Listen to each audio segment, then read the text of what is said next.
Hello guys, आपका स्वागत है आपके अपने यूट्यूब चैनल टॉपर सिंह पर। तो डेली की तरह हम लोग आज भी मॉर्निंग अपडेट लेकर आए हैं। जितनी भी इंपॉर्टेंट अपडेट आज की न्यूज़पेपर में आई है वो सारी की सारी अपडेट हम लोग देखने वाले हैं। तो चलिए देर बिल्कुल भी नहीं करेंगे, स्टार्ट करेंगे आज की वीडियो को। सबसे पहले तो हम आपको बता दें कि आप सभी लोगों को पता होगा कि सीटेट जो है साल में 2 बार अपना पेपर करवाती है, एक दिसंबर के महीने में और एक जुलाई के महीने में। दिसंबर के महीने वाला जो पेपर है वो आपका कंप्लीट हो चुका है, उसका रिजल्ट भी आ चुका है। और जुलाई का जो पेपर होने वाला है उसके नोटिफिकेशन का इंतजार जो है लाखों छात्र, पूरे देश भर के छात्र कर रहे हैं कि कब जो है इसका नोटिफिकेशन आएगा।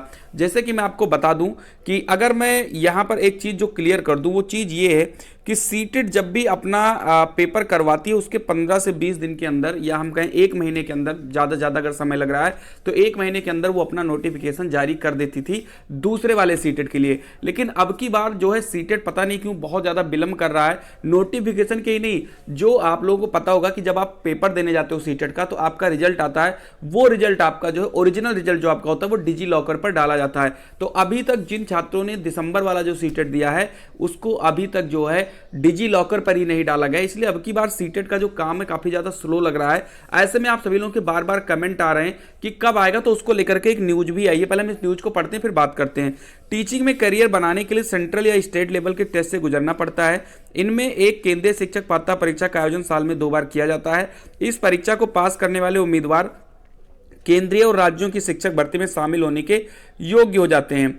ठीक है, इस साल यह परीक्षा जुलाई 2022 में होनी है और इसी महीने इसके लिए आवेदन शुरू होने की उम्मीद जगी है। यहां पर यह बात बताया जा रहा है कि इसी महीने, और एक बात मैं आपको क्लियर भी कर दूं, यहां पर मई का महीना चल रहा है और अगर मई के महीने में आपका विज्ञापन नहीं आता है, समझ लीजिए बात को, अगर मई के महीने में आपका सीटेट का विज्ञापन नहीं आता है, वैसे तो 99% चांस है कि विज्ञापन जो है आएगा, क्योंकि सीबीएसई ऑफिस जब कुछ छात्र गए थे दिल्ली में, वहां से पूछा गया था कि क्या सीटेट जुलाई अब की बार होगा, तो वहां पर उन्होंने यही कहा था कि बिल्कुल होगा, कोई टेंशन नहीं है, सीटेट जुलाई पर काम जो है चल रहा है। ठीक है, हाँ ये बात मैंने भी ये अपने चैनल के माध्यम से पहले ही बताया कि हो सकता है अब की बार सीटेट जो है जुलाई में ना हो, अब की बार जो सीटेट है वो अगस्त में हो जाए, क्योंकि 1 महीना लेट आपका दिसंबर वाला भी हुआ था और ऑनलाइन पेपर होता है तो इसमें समय भी लगता है। तो हो सकता है जुलाई वाला अब की बार खिसका के अगस्त कर दें।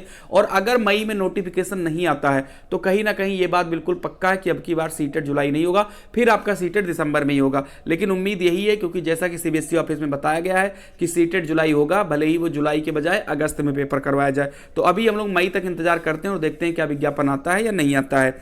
चलिए वहीं बढ़ते हैं अपनी अगली अपडेट की तरफ। तो अगली अपडेट है जो एक बहुत ही चौंकाने वाला बयान जो है संजय सिंह, जो कि बेसिक शिक्षा मंत्री हैं, इन्होंने कल जो है दिया है बाराबंकी से। इन्होंने ये कहा है कि नई भर्तियां के बारे में तो नहीं, लेकिन पुराने पद जो हैं उसको सृजित किए जाएंगे। और भी जो चीजें हैं यहाँ पर लिखी हुई हैं इनको हम पढ़ लेते हैं। जितेंद्र कुमार मौर्य बाराबंकी से जो अपडेट है कि उत्तर प्रदेश में योगी सरकार के बेसिक शिक्षा मंत्री संदीप सिंह ने टीचर्स की नई भर्ती न करके पुरानी शिक्षक भर्तियों के निस्तारण करने का दावा किया है। ये एक बहुत चौंकाने वाला जो एक बयान है। इन्होंने ये कहा कि हम नई भर्ती नहीं करेंगे, जो पुराने शिक्षक भर्तियों के हैं उनको ही हम निस्तारित करेंगे, जो पुरानी भर्तियां लंबित पड़ी हुई हैं। इसके साथ प्राइमरी और परिषदीय विद्यालयों में बुनियादी जरूरतों को पूरा करने और शिक्षा व्यवस्था में बेहतर सुधार करने का वादा भी किया है। इन्होंने ये कहा है कि हम सारी व्यवस्था जो है स्कूल को एकदम से चकाचक कर देंगे, डेंटिंग पेंटिंग हो जाएगी, वहां पर फर्नीचर नए लग जाएंगे, और भी हैं स्कूलों को स्मार्ट बनाने की जो है योजना पर काम होगा। लेकिन नई शिक्षक भर्ती पर इन्होंने कोई बात नहीं किया, जबकि छात्र इसकी मांग कर रहे हैं 97,000 हो, 72,000 हो, 51,000 हो। यहां तक कि अब की बार नामांकन भी रिकॉर्ड तोड़ प्राथमिक स्कूलों में हुए, और फिर भी जो है इस तरीके का बयान चौंकाने वाला है। वहीं पर यह कहा गया है नई भर्ती का नहीं है कोई प्लान, पुरानी भर्ती का निस्तारण। रिटायर्ड शिक्षकों की पुनः तैनाती के सवाल पर शिक्षा मंत्री ने बताया कि स्कूलों में हमारे शिक्षक पर्याप्त हैं, जल्द ही ऐसी व्यवस्था बनाई जा रही है कि शिक्षक और छात्रों का अनुपात बराबर बना रहे।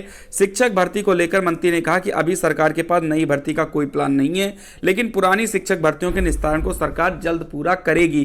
तो यहां पर छात्रों को लगभग 3.5 साल 4 साल के लिए जो है यहाँ पर छात्र परेशान है, और परेशान हो भी क्यों ना, जब लोगों को एकजुट होकर, बीएड और डीएलएड वालों को एकजुट होकर जब यहाँ पर शिक्षक भर्ती की मांग करनी थी, तब ये सारे लोग आपस में ही लड़ रहे हैं कि हम बीएड को प्राइमरी से बाहर करेंगे, बीएड वाले कह रहे हैं हम प्राइमरी, इनको यूपी टेट वालों को जूनियर से बाहर करेंगे। तो एक दूसरे को बाहर करते करते ना, एक दूसरे की टांग खींचते खींचते आज ये नौबत आ गई कि आज कोई भी भर्ती सामने नहीं है। आप प्राथमिक में वैलिड हो तो वैलिड रहो, आप जूनियर में वैलिड हो तो वैलिड रहो, कोई उसका मतलब नहीं बनने वाला है। ठीक है, सतीश द्विवेदी जी थे इतने दिन शिक्षा मंत्री, उन्होंने भी जो है आपको सिर्फ केवल गूगली डाली। अरे इनसे कोई जवाब पूछो भाई, 17,000 वैकेंसी जो आने वाली थी वो कहां चली गई? उसको भी तो भाई किसी ने कहा था कि खाली पद है, तो अगर वो पद खाली थे तो अब भर कैसे गए बिना किसी भर्ती के? तो ये चीजें बहुत सारे जवाब जो सरकार से मांगने चाहिए, लेकिन नहीं। यहां पर जो छात्र वो बीएड और डीएलएड में लगे हुए हैं कि हम बीएड को हरा देंगे, वो कह रहे हैं हम डीएलएड को हरा देंगे। एक दूसरे को हरा दो और लास्ट में जो भी जीतेगा उसके हाथ भी कुछ नहीं आने वाला, सीधी सी बात यहां पर है।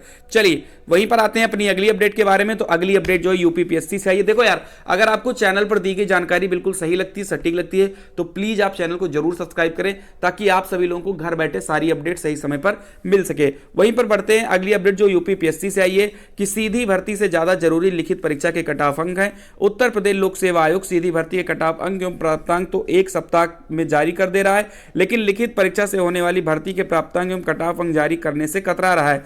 प्रतियोगी छात्रों ने इस पर सवाल उठाए हैं। उनका कहना है कि सीधी भर्ती केवल इंटरव्यू के आधार पर होती है, ऐसे में इंटरव्यू के कट ऑफ अंक एवं प्राप्तांक जारी करने से बहुत प्रभाव नहीं पड़ता है।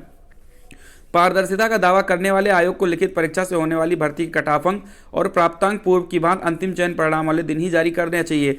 उत्तर प्रदेश लोक सेवा आयोग पहले सीधी भर्ती के प्राप्तांक एवं कट ऑफ अंक जारी नहीं करता था, लेकिन पारदर्शिता के नाम अब सीधी भर्ती के प्राप्तांक और कट ऑफ अंक भी जारी कर दिए जा रहे हैं। वहीं लिखित परीक्षा से होने वाली भर्तियों के प्राप्तांक एवं कट ऑफ अंक जारी किए जाने का प्रावधान काफी पहले से है, लेकिन आयोग ने कई महत्वपूर्ण भर्ती परीक्षाओं के अंतिम चयन परिणाम जारी होने के बाद 1 से 2 साल बाद भी प्राप्तांक एवं कट ऑफ अंक जारी नहीं किए हैं। प्रतियोगी छात्र लगातार मांग कर रहे हैं कि पूर्व की बात अंतिम चयन परिणाम वाले दिन ही प्राप्तांक एवं कट ऑफ अंक जारी किया जाए। तो यहां पर यूपीपीएससी वाले जो छात्र हैं वो मांग कर रहे हैं कि जिस दिन आप अंतिम चयन परिणाम जारी करते हैं उसी दिन आप जो है कट ऑफ और प्राप्तांक आप जारी कर दें। सीधी भर्ती जो है केवल और केवल इंटरव्यू पर होती है, उसके प्राप्तांक और कट ऑफ इतने इंपॉर्टेंट नहीं है। हालांकि ये नहीं कहा कि उसको मत जारी करिए, उसे भी जारी करिए, लेकिन जो लिखित परीक्षा की जो है आपके प्राप्तांक और कट ऑफ उसको भी जरूर जो है इसको डाल दिया करिए, ताकि छात्रों को पता रहे कि हम कितने नंबर से पीछे गए, क्या कट ऑफ गई थी, क्या चीजें हैं, वो सारी चीजें छात्रों को पता चल जाएंगी। वहीं पर आते हैं अपनी अगली अपडेट को लेकर के। तो कल ही की अपडेट है। एक तरफ शिक्षा मंत्री कह रहे हैं कि हम कोई भी जो है भर्ती नहीं देंगे क्योंकि कोई भर्ती है नहीं, शिक्षक छात्र अनुपात सब कुछ बराबर है। वहीं पर जो छात्र हैं, डीएलएड के छात्र हैं, बीटीसी के छात्र हैं, वो लगे पड़े हैं कि कहीं ना कहीं शिक्षक भर्ती आ जाए, उम्मीद लगाए बैठे हैं। नई शिक्षक भर्ती के लिए मंत्री को दिया ज्ञापन। डीएलएड बीटीसी मोर्चा के अभिषेक तिवारी, पवन पांडे, मनोज यादव ने कैबिनेट मंत्री जितिन प्रसाद को नई प्राथमिक शिक्षक भर्ती की मांग को लेकर ज्ञापन सौंपा। प्रदेश में टीटी व सीटेट पास करीब 15 लाख अभ्यर्थी प्राथमिक विद्यालयों में नई शिक्षक भर्ती की प्रतीक्षा में है। योगी की पिछली सरकार से उनकी यह मांग चल रही है। ठीक है, तो ये आप देख लीजिए, यहां पर बड़ी अपडेट है। चलिए वहीं पर आ जाते हैं अपनी अगली अपडेट को लेकर के कि यूपी बोर्ड ने 102 प्रश्न परीक्षार्थियों से गलत पूछे, अब बरसेंगे अंक। क्या आप यह कल्पना कर सकते हैं कि परीक्षा देने जाएं और सिर्फ अनुक्रमांक व प्रश्न पत्र से जुड़ी जानकारी भरकर उत्तर पुस्तिका सादी जमा करके लौट आएं और परिणाम आए तो पास हो जाएं? अगर ऐसी कल्पना नहीं कर सकते तो अब कर लीजिए। उत्तर प्रदेश माध्यमिक शिक्षा परिषद वर्ष 2022 की परीक्षा में इतिहास में विसंगतियों के कारण ऐसे ही करने जा रहा है। नागरिक शास्त्र, व्यवसाय अध्ययन, लेखाशास्त्र, संस्कृत, अर्थशास्त्र, जीव विज्ञान विषय के परीक्षार्थी अगर सोच रहे हैं कि 10 नंबर और पाने के लायक प्रश्न हल किए होते तो पास हो जाते या अच्छी श्रेणी में सफल हो जाते या मेरिट में आ जाते, तो बिना कुछ किए भी ऐसा हो सकता है। इन विषयों में 10 से लेकर 25 अंक तक यूपी बोर्ड अपनी गलतियों की वजह से देने को विवश है। यहां पर यह बताया जा रहा है कि कम से कम हर एक प्रश्न पत्र में 10 से 15 नंबर आपको जो है वैसे ही बोनस के आधार पर जो है यूपी बोर्ड दे देगा। और अभी हाल ही में आपने देखा भी होगा, 3 से 4 दिन पहले जो है यूपी SSSC ने 125 नंबर के प्रश्न में 18 प्रश्नों पर बोनस दिया है और सेम उसी रास्ते पर यूपी बोर्ड जा रहा है। इन्होंने 102 प्रश्न जो है गलत किए हैं ओवरऑल पेपर में, और अब इनको हर एक पेपर 10 से 12 नंबर इनको बढ़ा कर देना होगा। यानी कि जो छात्र 5 नंबर 6 नंबर से लटक सकते हैं अब वो नहीं लटकेंगे, अब वो पास हो जाएंगे। यहां लिखा है यूपी बोर्ड ने इंटरमीडिएट 2022 की परीक्षा की उत्तर पुस्तिकाओं के मूल्यांकन में लगाए गए परीक्षकों को विशिष्ट निर्देश दिया है कि हिंदी सामान्य, हिंदी संस्कृत, इतिहास, भूगोल, नागरिक शास्त्र, गणित, अर्थशास्त्र, प्राविधिक कला, रसायन विज्ञान, जीव विज्ञान, लेखा शास्त्र, व्यवसाय अध्ययन, व्यापारिक संगठन एवं पत्र व्यवहार विषय के कुछ संकेतांक के कई प्रश्नों में त्रुटि है, या तो इनके विकल्प में गलती है या फिर प्रश्न ही पाठ्यक्रम के बाहर से पूछ लिए गए हैं। किस विषय के किस संकेतांक के किस प्रश्न में क्या गलती है, इसका उल्लेख अलग अलग कॉलम में किया गया है। इन प्रश्नों पर परीक्षार्थी को पूर्णांक दिया जाना चाहिए। यानी कि अगर मान लीजिए 3 नंबर का आपका कोई प्रश्न है और वो सिलेबस के बाहर है तो आपको तीनों नंबर पूरे मिल जाएंगे, भले ही आपको आता हो ना आता हो, कोई दिक्कत यहाँ पर नहीं है। तो इस तरीके से जो है पेपर बनाए जा रहे हैं, फिर चाहे वो इंटरमीडिएट का पेपर हो, हाई स्कूल का पेपर हो, फिर चाहे किसी कंपटीशन का पेपर हो, यूपी ट्रिपल एससी में 125 क्वेश्चनों में से 18 प्रश्न जो है गलत, और उस पर फुल मार्क्स देना भी वहां पर काफी ज्यादा जो है विवाद खड़ा हुआ। अब यहाँ इंटरमीडिएट में आप देख रहे हो, ठीक है इसका ये कोई कंपटीशन नहीं, लेकिन ये छात्र जो है अगर कहीं ना कहीं पेपर को सही बनाना चाहिए। अगर आप विशेषज्ञ हैं, विशेषज्ञों से आप पेपर बनवाते हैं तो पेपर आपको सही बनवाना चाहिए, ठीक है। तो ये रही आज की अपडेट। अगर वीडियो आपको पसंद आई तो वीडियो को जरूर लाइक करें, और अगर आप चैनल पर नए हैं सब्सक्राइब करना बिल्कुल ना भूलें। मिलते हैं अगली वीडियो में। जय हिंद, जय भारत।